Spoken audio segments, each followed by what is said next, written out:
And I know lots of people who are in different, some are lawyers, some are prime ministers. For example, Prime Minister Ralph Gonsalves was two doors from me in Taylor Hall, and we have always been friends. And so I think it has been a great thing in terms of networking, in terms of having people that you can relate to and help to build the whole ethos of communication, networking, and helping our Caribbean countries to develop. That's what that's about. Okay, that's excellent. I also believe networking is extremely important, and I'm happy to hear that the class of 76 keeps in touch and still assists you in what you're doing. Now, as Minister of Economic Development, Industry and Tourism, and later as Minister of Education, Sports, Youth and Community Development, and of Tourism, Culture and Environment, you played a pivotal role in various projects and initiatives. Can you highlight some of the key contributions you made to the economic development and quality of life in Antigua and Barbuda, and how your UE education perhaps equipped you or influenced you?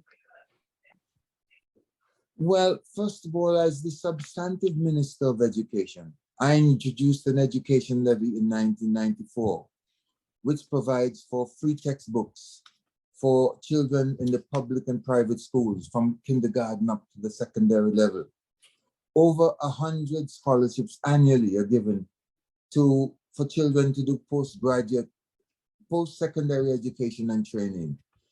And it provides all our schools, primary and secondary, public and private, with supplies and equipment.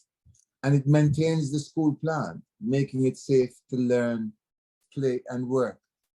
And the aim of introducing that education levy was to level the playing field, because sometimes we look at children and say we use the word dunce, but it's not necessarily that they're dunce, it's just that they don't have the material. And so I wanted to level the playing field and give every child an equal opportunity to be the best that he can be.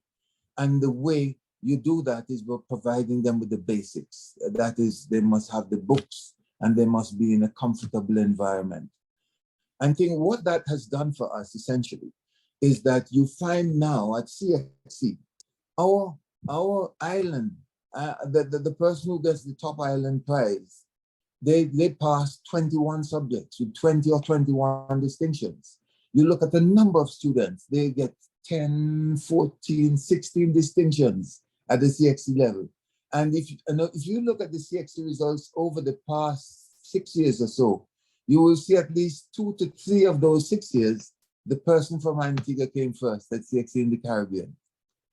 And so the education levy has done a wonderful job in terms of broadening the education base and giving our boys and girls an equal opportunity to do well. Then again, I want to look at tourism. Tourism is a very important part of our economy. It contributes about 65% to our GDP. And so I found that some Antiguans were not as keen to give service as they should. And some of the managers of the hotels complained to me that the attitude of some of our workers could have been improved. So I introduced a year of tourism in 1998. And that was to do 2 main things. One was to create a greater awareness of the importance of tourism to Antiguans and Barbudans, and to make the persons overseas know in the marketplace that Antigua was an attractive tourist destination to which they could come.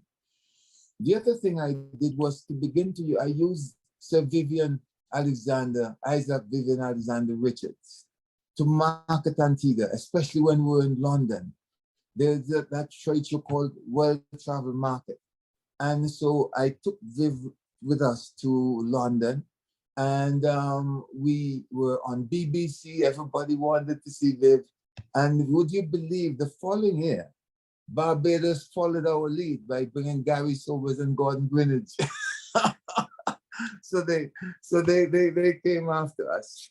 What also was good, that our then director of tourism in London she decided to market Antigua on the backs of buses and on the sides of cars and so on, and on the ground, which was never done before. And so we had to then bring in charter flights because British Airways was coming, Virgin Atlantic was coming. And this resulted in our arrivals from the UK alone surpassing that of all Europe and surpassing that of Canada and the United States. And that to me was also a significant thing for our tourism. Then I attended the Earth Summit, the Earth Summit in Brazil in 1992. And I presented a position paper for small island developing states. And that was adopted as the position of the small island developing states. And then I was appointed as deputy chair of the United Nations Commission on Sustainable Development. And I think Sandra made reference to that. And then I chaired sessions at the United Nations. And so I would say that the UWI education assisted me in enabling me to get a quality medical degree. It helped me to think logically and to hold my own and to be the person I am today. And so I'm very grateful for that. Okay, wonderful. I know that your commitment to national service is very evident through your provision of free medical clinics, especially in St. Paul and Barbuda. Can you share more about your philosophy that a person's health should not depend on a person's wealth, which I think is a wonderful philosophy? Yes, well, that's something I've always thought. When I was in active practice as a district medical officer, I used to go into the homes of many poor persons, and I did so without any cost to them. And as Governor General, I am still in contact in the sense that when you reach 100 years of age, we take flowers and we celebrate with you how, you know, the achievement of 100 years. And also in my medical practice, 40% of the persons I saw, I never charged. And I attended to all our athletes free of cost because many of them, our athletes had no insurance and they're from the less fortunate homes. And I tried to make sure that I knew my patients well. For example, I had a patient who had like 4 children and they all had the flu. And she came on Monday, said she brought 1. And I said, I gave her 50% discount. And then I never charged her for the other 3. So she said, Dr. Williams, why are you not charged? I said, because if I were to charge you, you would not be able to buy the medicine and buy food to feed your children. And she became my very good friend. But I always tried to know my patients to the point as to understanding how they live and how I could contribute to that. And so that's how that came about. Wonderful. And you still practice today, because I have been in meetings with you, very informal meetings where you've had calls and given advice. So I think that's wonderful. I'm not sure that there are many other governors general who continue to practice their profession. So kudos to you. Well, we had Governor General Valentine in St. Vincent, who used to practice his medicine as well. But you know, when we had COVID, when you couldn't see the patients, I attended to 70 to 80% of the people that I could by phone. I never saw them. And it has always been said to me, a good doctor makes his diagnosis by history alone.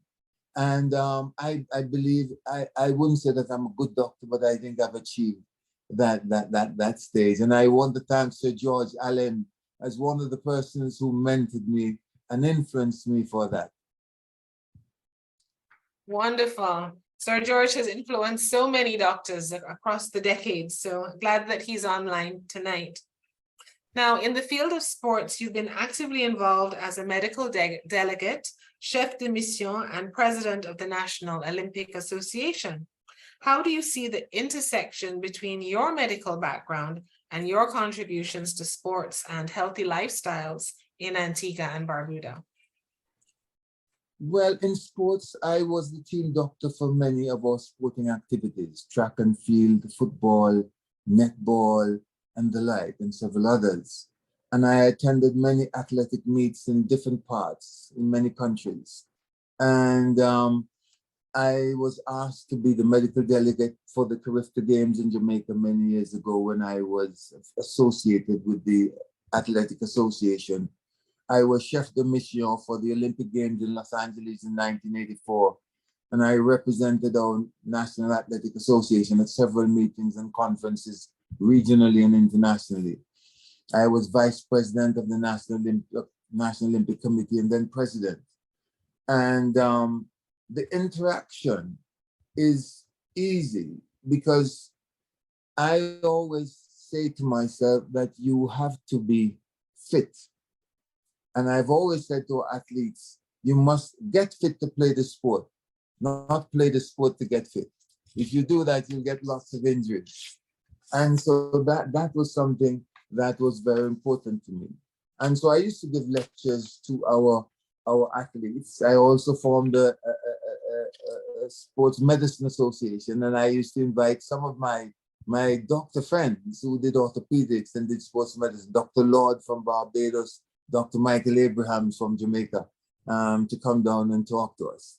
I also did lectures I did a television lecture series on exercise, fitness, and health. That's many years ago. And what was interesting about that, it really went as far as Sanctus Nevis Angul and the like. And so sometimes I met people and they say, I love your program, because I thought that the more education and information we can give to our people, the better they'll be able to take care of themselves. There's that saying that information gives knowledge, and with knowledge comes understanding, and with understanding comes wisdom. And so that's a policy I believe in. I also did radio programs. Many people do not know, but I will tell you that I was the first doctor, along with Robert Rees, who was a radio announcer, to talk about HIV and AIDS in Antigua and Barbuda. And I remember an African man calling in and asking me, why do I say that the virus was found in rhesus monkeys in Africa? So I said to him, my dear sir, I did not find that myself. I'm just reporting what I've read. And then after that, of course, Dr. Ramsey took it up and ran with the ball, which was very good. But those are some of the things that we've done in order to keep our people healthy. And I attended many walks. I've given, as I said, I gave lectures to coaches for the IOC and the like. Okay, wonderful. I know that you actually took part. We had Sandra, you can jump in here. We had a marathon, a walkathon, I think. And I remember you sent pictures of yourself walking and encouraging others in Antigua to walk. So, and Sandra and the team at the Global Campus was very instrumental in that. So that's very good. I know too that you mentioned networking. And I was just wondering, because I know that you do sports medicine, but you also do aviation medicine, which I find quite interesting. Do you think UE influenced or UE Networks influenced you to go in this direction, or helped as when you did go in this direction? Yes, well, the thing was, when I came back home to Antigua, I knew one day I would enter politics. And I remember discussing this with Dr. Hassel in Barbados. He said, well, William, what do you want to do when you get back home? I said, well, I know that I will get in. He says, how do you know they'll vote for you? I said, I know they will. But when I got back to Antigua, I met Dr. Boyd, who was from Dominica. And I was talking to him and I was saying to him that I wanted to do some things that doctors were not doing. And he mentioned to me aviation medicine. And I said, oh, that's interesting. How do I do that? And then he said to me that they offered this course. So I applied to do the course in England in the Royal Air Force Institute of Aviation Medicine in Farnborough in 1979. And then having come back from that, now I heard that there was the Federal Aviation Administration in Oklahoma. So I called them one day and said, I'm a doctor in aviation medicine. I just returned from Farnborough and I'd like to work for you. And the man said, Dr. Williams, let me tell you, they have their course there, but we have our course here. And if you want to work for us, you have to come and do our course here. I said, well, tell me when. And so I went to Oklahoma and I did the course and I became an aviation medical examiner for the FAA. And I did one also for Transport Canada. I went to Canada and did their course. So I became an aviation medical examiner for Canada, for the US, and for the Caribbean. And then I became a member of the Aerospace Association, and then I became an associate member of that. And then I became a member of the Civil Aviation Medical Association, and then I became a director, and I got my fellowship in aviation medicine from that. And I also became a member of the Airline Medical Directors Association.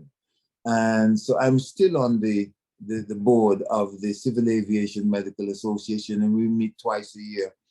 And we try to ensure that there's aviation safety all around. In addition, to remain accredited, you've got to do courses every 3 years. I do the courses roughly every year anyway, because being on the board, when we have board meetings, sometimes they do have the courses, so I just do the courses one time.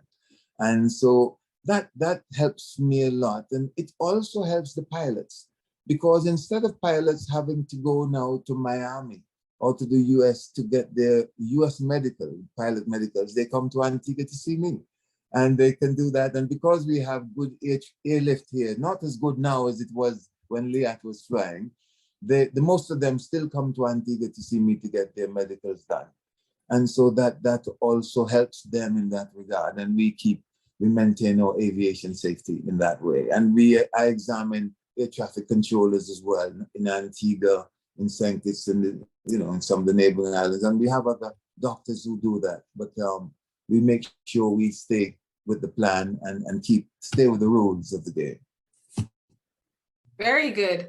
So, Excellency, your role as Governor General of Antigua and Barbuda since 2014 is significant.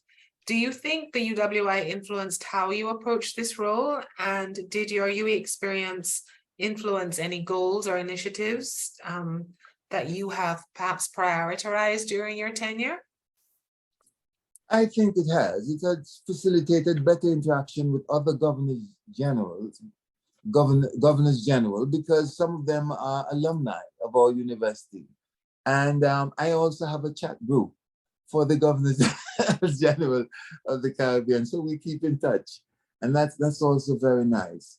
And I keep a very close relationship with our university, as you know. I am very much involved in the fundraising. I interact with our state college students. I mentor some of them. I interact with the principal and members of staff of our Five Islands campus. I give out awards to successful candidates of our Five Islands campus lifelong learning unit in collaboration with the director, Mrs. Paula Lee. I work closely with the Alumni Association, as you know, and Sandra knows we're trying to form the Alumni Association, and I'm digging them all the time, And we were supposed to have had something at Government House a few weeks ago, but we had to delay it because of some other problems. And as I say, I'm very pleased with what you are doing, what Principal Savin is doing, and what Sandra Griffith Carrington is doing as campus officer. I think you all are doing a wonderful job, and we just have to keep on doing it. We have to keep the record of the cell numbers or the emails of our new graduates, so that we can continue to build on our alumni and be in touch with them, so that they can give back to the University of the Western, our university. Wonderful. Okay. I know that Sandra mentioned in your introduction that you and your wife, Lady Williams, contribute to over, I think it's 35 service organizations. And I do know that the UWI tries to imbibe a sense of community service and volunteerism. Is this something that you found from your UE experience? That's right. That's right. We contribute to these causes financially, by mentorship, and also by giving awards for humanitarian acts. For example, just yesterday, I gave a Guiding Light Award to someone from the Girl Guides Association when they do acts, that are useful to the human race. Then we do that. And we also have aspects of community service that we're involved in, such as art and culture. My wife has a Christmas card competition, and we found that the art in Antigua was not as good as it could be. And she formed a relationship with the Royal Art Society out of London, and they've come down on occasions to give classes to our art teachers. And the last one was teaching the teachers how to teach the art. We are involved in culture. For example, we are patrons of the Antigua Barbuda Youth Symphony Orchestra. And when they started out, we raised about $300,000 to get the instruments for them. We work a lot with the differently abled. We gave about 100,000 to the CARE project, and we help them to set up businesses sometimes. We're involved in education. We give scholarships. We work with the elderly. They work with the environment. We help people with their health problems, where they have eye problems, with the Sickle Cell Association, which we're closely involved. Sports, we have the Team Island Girls, the 4 Antiguans who cross the Atlantic. And we give cricket supplies and football supplies to young teams. For the youth, there's a youth arm to the Halo, which is what it is called. It was an organization founded by my wife, and of which she's president. They have seminars, anti-suicide seminars, and there's an anti-bullying campaign in our schools, which is with a significant cost attached to it. And so there are several activities that we carry out with these organizations to make them better. And as I say, we do some fundraising. What we do, that's sort of telling tales out of school. We raise funds sometimes, not only in Antigua, because if all of us go to the same people all the time, they'll soon get donor fatigue. So my wife came up with the idea that we have got to spread our wings, and that is what we've done. And that is what has enabled us to do what we do. Okay, well, excellent. And that's a very good point. Donor fatigue is definitely a real thing. And in the Caribbean, because we have a relatively small amount of companies and businesses that are of a size that can help significantly, it is something that we have to take into consideration. I'm intrigued because I know that as Governor General, you were knighted by Her Majesty the Queen, and now that she has passed, you have been to England to meet with King Charles. Could you like to just share a little bit about that kind of experience and that kind of interaction? Well, it's always an interesting thing. The Queen was a very nice lady and had a strong interest in people and in the Caribbean. And she had a very tenacious and retentive memory. And so she remembered lots of things. And, it was always good to sit and talk with her. And she always remembered what our last conversation was about. And so we really enjoyed that. And I welcome the honor that was bestowed on me by her. I think it solidified my presence in the Commonwealth. And it helped me and helped Antigua to build stronger relations with other Commonwealth countries. And I think that it is just one of the things that happens when you reach to the level of Governor General, that you're bestowed that honor. And in terms of the Venerable Order of St. John, Jerusalem, the hospice is a place that is very dear to our hearts. My wife and I are patron of the hospice here, and we attend the meetings that they have. They have annual meetings held at Government House, and we have raised monies for them as well. And it's doing a wonderful job, because many people, when they get old or they have cancer and the like, sometimes their families can't cope. And this is where the hospice comes in and helps out in that regard. And I've assisted them in getting some assistance from government, getting the land and the building and so on.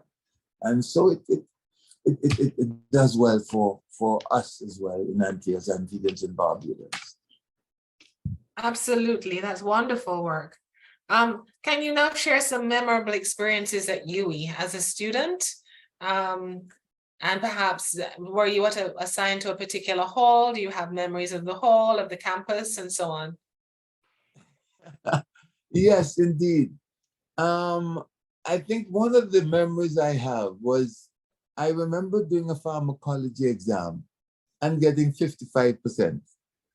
And it bothered me because I found pharmacology a little difficult. So what I did, I looked at the people in our class and I saw one of my classmates, his name is Dr. Francis Jacobs. He's from Tobago. I think he came first and he was in Taylor Hall. So I went to him and I said, Francis, what's this thing about pharmacology? How do you do it? I mean, you got these high marks. He said, Rodney, it is not difficult at all. He says, you have to do it according to the system. How does the drug affect the brain? How does it affect the eyes? How does it affect the salivary glands? How does it affect the heart? You know, and the lung, and so on, going on. And he says, all of them are the same except for two drugs, this one and that one. And I couldn't believe the thing was so easy. And so once I got the art, then pharmacology became something that of the past. So that stood out in my mind. The other thing that stands out in my mind was when I came to Jamaica, I was not a science student. I did Latin, French, and literature at A level. But my father wanted me to do medicine. So I read physics and so on was not my kind of thing. And you would not believe it. But the first 4 to 6 weeks of my being in Jamaica, and I went to physics, I used to cry every night and tell my father, this is not for me. I want to come home. And he was very helpful and supportive. He said, my dear son, behind every dark cloud is a silver lining, and one day you will see the light. And because I believed in him so much, I persevered with it. Imagine going to class and coming home and can't do the homework. That was quite something. But God did something that was miraculous. He came to Jamaica to represent the Prime Minister at a meeting. And he met I think it's Dr. Barrow, who was a professor, who was a teacher. He was a professor in physics. And my father said, I have a son doing pre-med and he's having trouble with physics. He says, well, have him come to see me.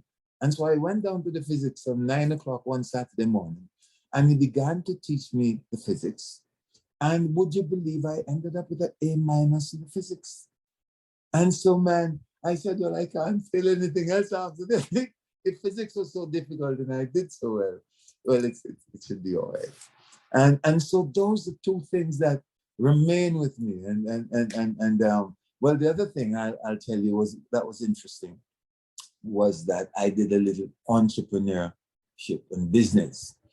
I rented a house and then I sublet that house to other students. And then when I was leaving Jamaica, I passed it on to another Antiguan. And I said, you take this and use this. And when you're leaving it, pass it on to another one. So those are three memorable things for me from my time at UE in Jamaica. Yeah, so that's very entrepreneurial. I think maybe some people online will take that to heart and perhaps do it too. Did you have any mentors or role models at UE that really impacted your life or influenced your aspirations? Indeed. Dr. Michael Abrahams is a Jamaican, and he lived in Taylor Hall, and he had gone to England for 1 year, and he came back, and then he was teaching us he taught my group anatomy. So he was a Rhodes Scholar, and then he was a very good teacher. And what he would do on weekends, every weekend, he would say, Rodney, put on your white shirt, let's go up to the hospital. And every weekend he would take me to the hospital and he would select a patient that he would explain that I'm a young medical student and I'm going to question him and examine him and so on. And then at the end of it, we would go into a side room for the ward, and I would have to tell him the man's name, his age, what he came into the hospital with, what he complained of, and what I found when I examined him. What my differential diagnosis might be, how I was going to investigate him, how I was going to treat him, and what the prognosis was. And he did me that every weekend, so that by the time I left Jamaica, my clinical acumen was as sharp as a razor. and that helped me greatly. And we became very good friends. We used to line together, and we're still the great friends today. We are still the great friends. And people in my class, like Dr. Shabinath Ramnarayan, Ali Mohammed, these are fellows, whenever we had problems, let's say with anatomy, we would all get together and we would discuss, and we would share. There was no selfishness at all. We all operated like a family, and we still do. Would you know, every 2 years, class of 76, we have a reunion. We had a reunion in Antigua about 4 years ago. They had a reunion in St. Martin by Dr. Mead, Dr. Sonia Mead, this year. I couldn't make it because it was around the time of our independence. But we're always in touch. We're always in touch. And I was so sad to learn of the death of Dr. Carissa Etienne from the former director of PAHO, who was our classmate and a very good friend of all of us. I mean, and the interesting thing is that we were both born on the same day of the month. We were born in November, the 2nd of November, that's right. And in the same year. So we always said hi, at least on birthday, you know, personally. But I was very saddened to learn of her passing. Yes, it was very sudden. I think it shocked everybody. So, and we were very lucky, though, to have her expertise, especially during COVID-19. She did an amazing job. So we thank her and all of our graduates that have done so much for our region. As we close, looking ahead, what aspirations and goals do you personally have for the continued development and prosperity of Antigua and Barbuda? Well, when I became Governor General in 2014, I said I had an interest in education and training because I felt that our young people needed to have the knowledge, the skills, the competencies and attributes that would help them to navigate this fast-changing technological world. And I also thought that history and heritage preservation was important because we needed to know where we came from, how we got to where we are now, and how we can chart a course for the future. And because tourism commands the main focus of our economy, I thought it's important for us to pay more attention to that, so that when we entertain people as visitors to our country, we can explain to them what our history, where we came from, and they'll have a better understanding of it, rather than just see sand and sun. And then I thought that the quality of our healthcare was important, because the health of the nation is the wealth of that nation. But despite all of that, to my mind, there's a broader issue of continuity, which depends on the young people who will have to deal with things like the economic fallout, who will have to deal with things like climate change and the environment, who will have to deal with artificial intelligence. And I'm glad to know that the University of the West Indies Five Islands campus focuses on artificial intelligence. And I hope that we can become a leader in that field one day. They will have to deal with wars. They'll have to deal with national aggression. And hence the reason for our University of the West Indies to play a critical role in making our students well-rounded so that they can become leaders of the future. Thank you so much, Your Excellency. Okay, we're going to have now some questions and comments from those online. Please raise your hand or type your question in the chat. I'm going to ask Sandra and Joshua and Craigie to help me read out some of the questions and to begin this session. So who would like to begin?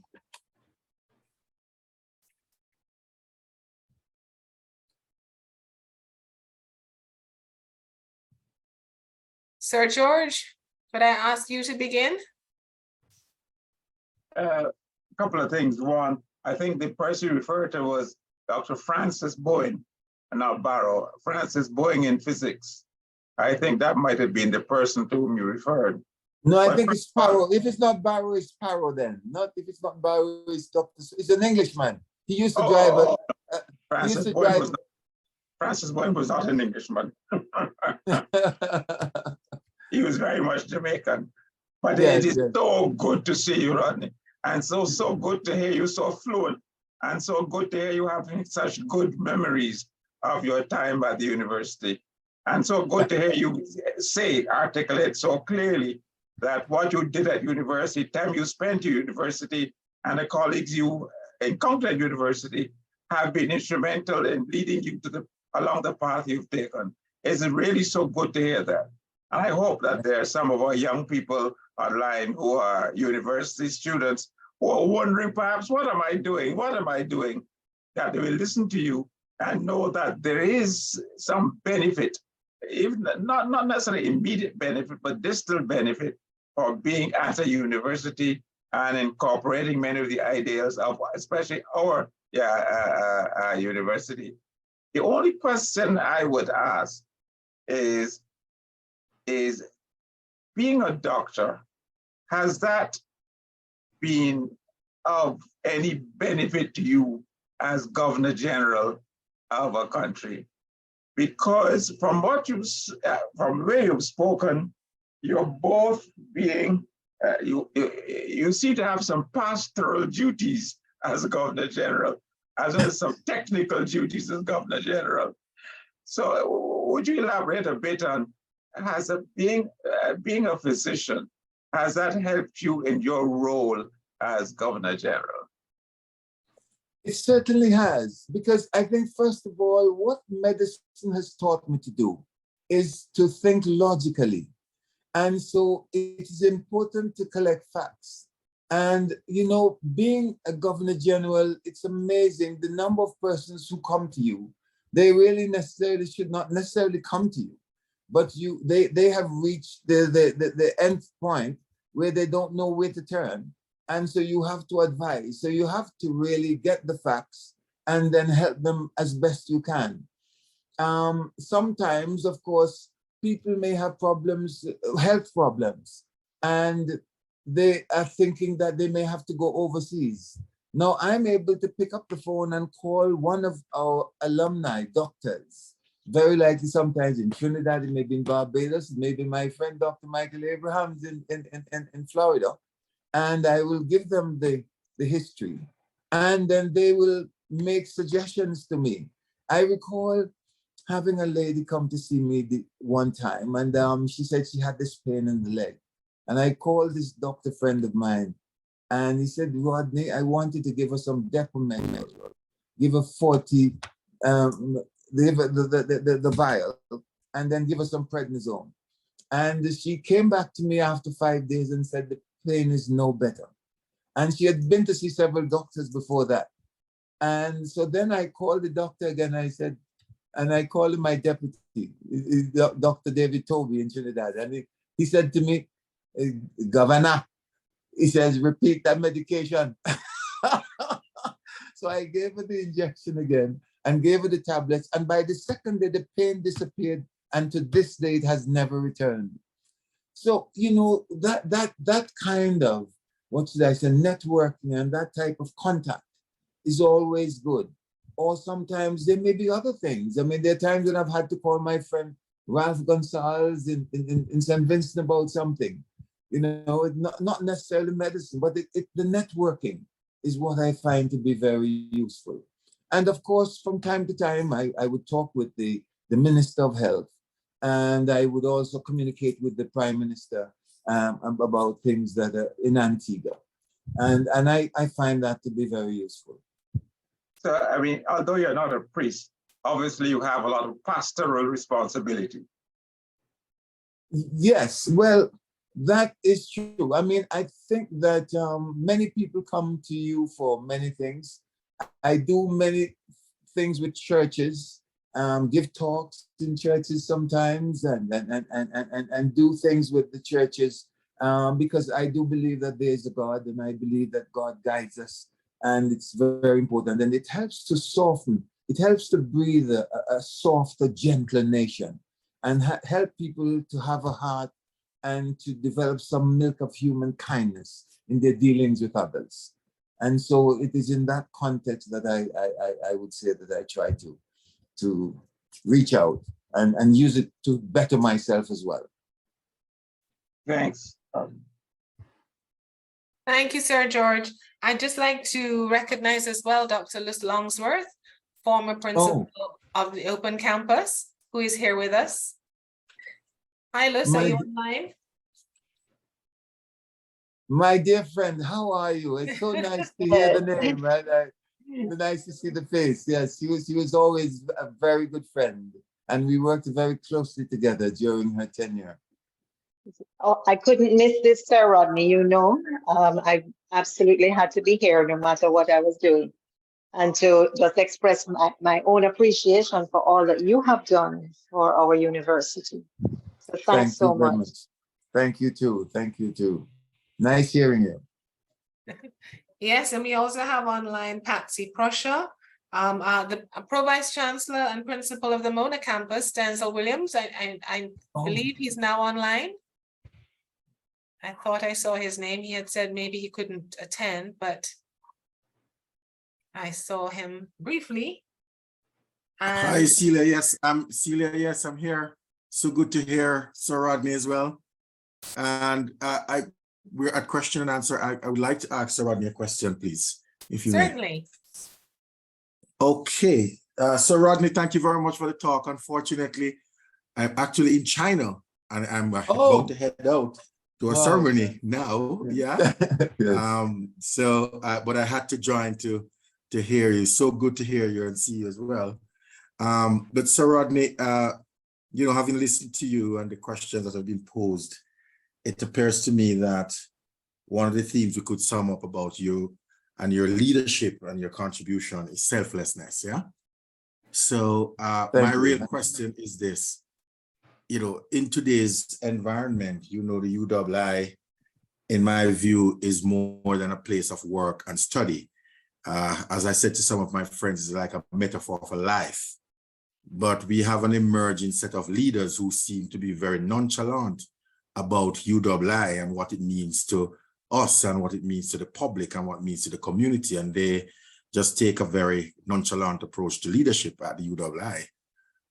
My question really is, what advice would you give to persons who are moving into leadership of the UWI to shape us for the next 75 years?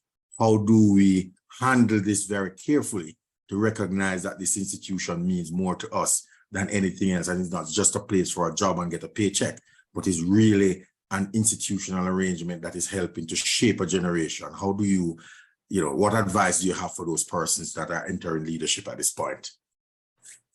I think the idea of dealing with that has to do with our making these persons aware of the needs of the Caribbean and what persons who have gone on before have done in order to build the Caribbean to what it is today. And they also must now come forward and make a contribution. They also need to know, well, the thing is that the university is doing a tremendous job. I look at UWI TV all the time, and I look at the wide range of topics covered by UWI TV. And we've got to use all the social media that we have to let people know what the university is about, what the university has done, and what the university continues to do, and how that is going to shape us as a people. Because we must recognize that education is an important cornerstone in the building of any nation. And it is the way we can help our people to lift themselves up by their own bootstraps and become more self-sufficient and self-reliant. And we're heading into a world that has become more competitive, more difficult to survive in, and to talk about thrive, even so. And so it is for us to pull together, and we have to work together as a group. We have got to unite. And so I think if we can get that message out, that those persons who will be aspiring to leadership positions will understand that that's the way we need to go. And I think the university has to continue to be sensitive, though, to the needs of our Caribbean countries in terms of ensuring that our people get the education that they need in order to navigate this very challenging and changing technological world in which we live. I don't know if I've answered your Sir question. Rodney. No, absolutely. You have done very well. Thank you so much. I appreciate that. Thank you, Celia. Thank you. Thank you, Denzel. Thank you, Sir Rodney. Excellent. I believe that Dr. Moulton Keane had his hand raised. Moulton, would you like to ask a question? You're muted. You have to unmute.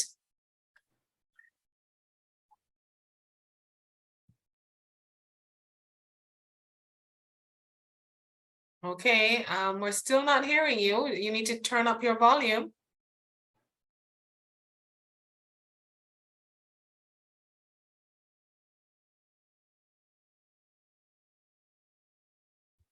Oh, I'm sorry, we're still not hearing you. Maybe Sandra or Gregory could speak to you offline and see how maybe we can get your question. Maybe you'd like to type it in the chat or your comment. I'd just like as well to welcome Professor Rainford Wilkes and Professor Jean Williams Johnson, who is from the medical faculty, as well as Dr. Victor Boudou, who is with us online too. And David Thomas is one of our young alumni ambassadors that is online. So it's good to see a mix of persons from all over the Caribbean. The Dean of Humanities and Education, I believe, at Mona, Sylvia Cohenberg, is also online.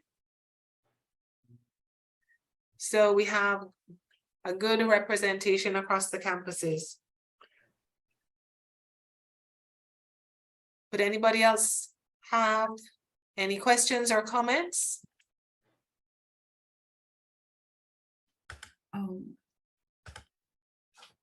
Alfrina? Yes. Hi, Celia. Good evening, everyone. I've been trying to raise my hand and my computer isn't allowing me. So if I can go ahead and ask the question to Sir Rodney. Okay. First of all, I'm so sorry. I came in the latter part, but I did get some precious gems.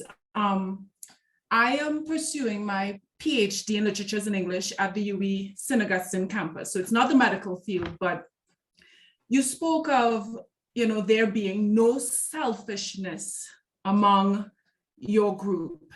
And I just wanted to know, in a competitive world, this competitive 21st century, how can that be fostered among young academics? Thank you. How can the selflessness or selfishness? No, I don't want to be selfish. Selflessness. Selflessness. Well, I think it's a question of understanding that we have all been put on God's earth to make our contribution. And none of us, we have all the qualities that we need. And so some of them we have to develop. And in order to develop these qualities, it's important for us to share. It is important for us to try to understand how we can help. What are the needs of persons who have those needs, and what is the best way for us to help them? Because we're trying to help mankind. And people in Russia, people in all the other parts of the world, they are not looking about necessarily helping us. We have got to learn to help ourselves. And the way we are going to help ourselves is by uniting, by sharing our knowledge and our skills with each other, and working at it so that we can get the most out of it. That's what I think about that. Thank you very much. Very helpful. Thank you. Thank you, Alfrina. Thank you, Sir Rodney. I'm just going to share some messages from the chat. We have from our Deputy Principal of the Global Campus, Dr. Emily Dick Ford. She says, I'm really thankful for this session, Sir Rodney. The role of your parents in your career development is refreshing and indeed a really important story to encourage our parents today and our children to pursue excellence. I have a question now from Zilda Joy Martineau, who says, how did you balance professional, extracurricular activities and personal life? What were challenges and how did you overcome them? Well, the thing is that I recognize, or I think that we can do the things that we want to do. And it has to do with time management. You want to exercise. We know that health is wealth. And so therefore you need to be able to exercise. But you need also to keep a good frame of mind. So what you do, to myself, I use music to do that. So when I'm at home or when I'm driving, I use music. And what was the other thing you said? So, Celia? It was, sorry, let me just get it back. Yeah. It was, whoops. It was extracurricular activities and personal life, balancing professional, extracurricular activities and personal life. Yes. Well, what in terms of personal life, what I try to do is to involve my wife in things that I do. I encourage her to come and exercise with me, to walk with me. When I travel, I take her with me and I do things at home to keep her happy. And you know, it's balancing that with the extracurricular things. But I think we have similar interests in terms of helping people, and so we do those things together. And so it is not difficult. In terms of work, I have a very good relationship with all the persons with whom I work, and I look at them as my family. For example, when we had COVID, what I did was I brought in a minister of religion. I brought in a nutritionist to tell them to talk about food. I brought in a doctor to talk about exercise, fitness, and health, even though I did a little bit myself. And then I brought in somebody to talk about money management. I brought in somebody to talk about Dcash, to talk about how you land, how you build a house, and all those things. So at the end of the day, each worker at Government House, where we are, is better off than where they were. And I think they understood many things that they did not understand before. So it's a question of giving them something back that they can use, so that can be useful to them, rather than just coming in and working and not getting anything back. And you relate to them every day, and that makes life easy. And so they're like a family. I remember when my permanent secretary came to work with me, when we had a group meeting, she said, Excellency, what I want to say to you today is that I've come here and I'm very glad to be here. What it seems to me is that you have developed a family here, and I'm happy to be a part of that family. Wonderful, wonderful. Okay, well, Excellency, I have some more messages. Sure. Our principal of the Global Campus has had to leave, as he told us that he would not be able to stay till the end, but he left this message saying, thank you, Sir Rodney, for this enlightening sharing with us this evening. It has been truly edifying. Happy I was able to listen in. I must leave now, but with best wishes for the rest of the session. And our deputy principal has another question asking, did you know Patrick Manning while at Mona? He was there at the same time as Prime Minister Gonzalez. Mr. Manning's mom also taught him and his siblings and the children in the neighborhood. Two of his siblings are esteemed doctors of neonatology and psychiatry. That's right. Yeah. Well, the interesting thing was that I did not know Patrick Manning when he was at university. I met him afterwards. but I knew his two sisters, the Pamela and her sister, very well. They were friends of mine. And to be honest, when we met, he invited me to Trinidad one time to the carnival, and that's right. And so we had a good relationship. But Ralph now was my good friend. Has always been my good friend. You know, a few years ago, he was brought to Antigua to give a talk at the University Center, and so he said, "Now, before I begin talking to you all, I just want to tell you one thing, and that is your Governor General and I are very good friends. And we were in the same hall at the University of the West Indies. And his father used to come to Jamaica. And his father spoke with me and said to me, you must take good care of Rodney." And then he moved on and said, "They've asked me to speak on this topic, but the best way I know how to speak about this topic is to speak about myself." And Ralph went on to give an interesting talk on himself. But he's quite an interesting speaker. And I saw him on UWI TV the other night. That must have been last night or the night before, talking about a book. He just wrote another book, and he and the Vice Chancellor were talking about it. It was quite interesting. And Very good. Yeah, that's right. It's very good. Okay, Dennis Coffey says that he's thankful for this session and says, may you continue to inspire. Somebody else, I don't see an ID, says, thank you, Sir Rodney, from my subwarden in Taylor Hall to the highest position of state in Antigua and Barbuda. You make us proud. Oh, it's Dr. Victor Coombs from Trinidad and Tobago. Oh, yes, that's right. My good friend. Yes. He does aviation medicine as well, like myself. Oh, okay. So sometimes we meet at these refresher courses. Yes, yes. That's right. He's my good friend. Yes, indeed. Good. And Professor Jean Williams Johnson, who is at the Faculty of Medicine at Mona, says, Sir Rodney Williams is truly inspirational. So glad to have had this opportunity to listen to him. And I think that's it. So if there are no more questions, we've had a very interesting session. I'd like to give special thanks to my team of alumni relations professionals who are online with me, Sandra Griffith-Carrington, Joshua Bishop, Gregory Rooms, and Ashley Onfwa.